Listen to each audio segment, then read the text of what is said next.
जिल्हा परिषद अध्यक्ष लायग्राम भेंडारकर यांची जखमी व कुटुंबांची भेट. बिबट्यांचा हल्ल्यात जखमी चिमुकल्यांना दिला आधार.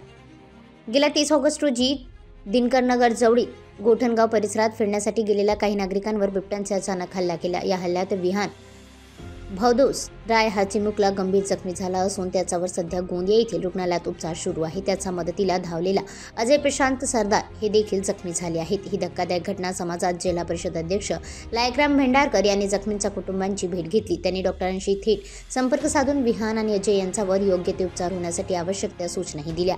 या प्रसंगी जिल्हा परिषद अध्यक्ष लायग्राम भेंडारकर यांनी वन विभागाच्या अधिकाऱ्यांशी चर्चा करून तातडीची आर्थिक मदत पुरवण्याची मागणी केली. तसेच भविष्यात अशा घटनांची पुनरावृत्ती होऊ नये यासाठी सुरक्षा उपाययोजना करण्यासाठी इशाराही दिला. घटनेनंतर परिसरात भीतीचे वातावरण पसरले असतात जिल्हा परिषद अध्यक्ष लायग्राम भेंडारकर यांनी दाखवलेली तत्परता आणि संवेदनशीलता यामुळे नागरिकांमध्ये विश्वासाचे वातावरण निर्माण झाले आहे. जखमी चिमुकल्याच्या कुटुंबांनाही या भेटीमुळे मोठा दिलासा मिळाला आहे. घटनेच्या वेळी प्रत्यक्ष साक्षीदार असलेले अजय सरदार यांनी जीवाची पर्वा न करता विहानला वाचवण्याचा प्रयत्न केला. त्यानंतर पूजा लक्ष्मण मांढरे यांनी विहानला गाडीपर्यंत पोहोचवून मोठी मदत केली.